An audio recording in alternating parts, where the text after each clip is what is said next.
So this is the introduction video for Unit 2, A Global Age, about exploration and all that fun stuff. So the first thing you want to do is in your notebook, you want to make a new unit page and title it Unit 2 Global Age. So pause it and do that. This PowerPoint I'm going to go over is also in the barn under that folder. So it's a good idea to, even after this video, to go through that PowerPoint on your own. There's cool animations that aren't on the video.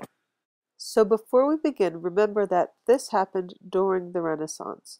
So the same ideals we learned about from the Renaissance, all those humanist qualities, were still fueling people's drive, especially the motivating factor to reach their achievement, to explore. So, that, hey, I want to be the first to do this. I want to live to my full potential and explore new trade routes. They wanted new trade routes. They knew about the East, and they wanted to find quicker ways there, ways that didn't take, days and weeks and months by land, which was not only timely but expensive. They knew about these things existing because of their contact earlier from the Crusades. Now, we already learned that Italy controlled these trade routes, but other countries said, hey, why can't we get involved? Especially Portugal. They also said, besides wealth, hey, there's lots of non-Christians out there.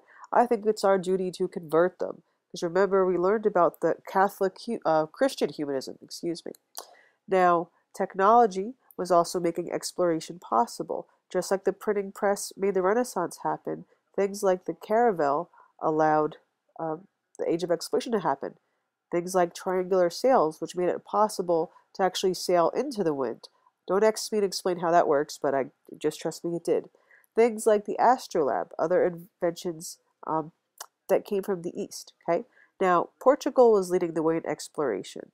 They had Prince Henry, and he wanted Portugal to be the best, so he set up navigation schools to teach sailors all about navigation.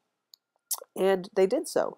And they started going south and hitting up the coast all around Africa and setting up ports there for trade. Now, eventually, they made it around Africa, and Diaz did that. But then Da Gama made it even further and went to the East African coast. And eventually, he went even further than that. And what you get when you go a bit more east, and that's India. Spain was now also competing with Portugal. Columbus thought, hey, you know what? I can make it to the east faster by just traveling west here. But we all know the Americas was in the way. And as the Americas was discovered, both Spain and Portugal were competing over this land, and it actually grew pretty tense, and they were worried about wars. And both Spain and Portugal were very Catholic nations, remained loyal to the Pope, so the Pope sort of helped them out and said, hey guys, let's just make this line here, and you get one side, and you get the other side. And that's the Treaty of Tordesillas, not knowing exactly back then how far west the Americas went, so it actually worked out in Spain's favor. Now, Portugal is doing so well that they controlled the trade that was first dominated by the Muslims, especially these important areas like the Straits of Hormuz, which is now like near where modern day Saudi Arabia is. Then they got parts of West India, the city of Goa. Then further east, the Strait of Malacca, which is in modern day Indonesia. Remember, that's where Columbus was actually trying to go. Now, the Portuguese were bringing back goods for prices better than the Italians. So people started to buy from the Portuguese. So then Portugal became more powerful. And as they did, other countries were like, whoa, get us involved, sign us up. We want to start, competing here.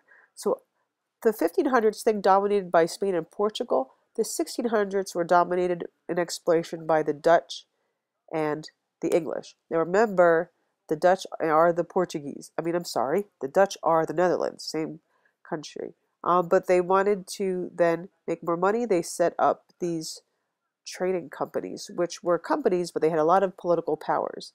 The Dutch set up their trade headquarters on Java, which is in the East Indies. Guess what they grew there? Yes, lots of coffee. And then all these areas that we just said were Portuguese areas were now controlled by the Dutch. That's the straits we talked about, and that's the Cape of Good Hope. This made Amsterdam, the city there, very rich, and it became the leading commercial center. If you were alive at that time, you wanted to live in Amsterdam. British and French trade started to dominate India, but then the French focused on Southeast Asia. That will be important when we learn about colonialism later. Now, a little recap here. We already know that the Renaissance fueled exploration, and Europe wanted to improve their trade routes to the east. So it was dominated at first by Portugal. Well, actually Italy, but come exploration, it was Portugal, right? Prince Henry inspired that. Then Spain joined in. That caused conflict with the Treaty of Tordesillas. But then by the 1600s, England and Dutch dominated exploration. Now make a right side. Leave it blank. I'll give you this PowerPoint later. On the left side, you want to make a timeline with 5 events from this PowerPoint. Trust me, there's more than 5. You can use the PowerPoint in the barn to do it, or rewind this. If I ask you for the password, this is it. This is the current Monday Night Football score. Bears 14, Green Bay 10. All right, I'll see you in class, and I may ask you for the password.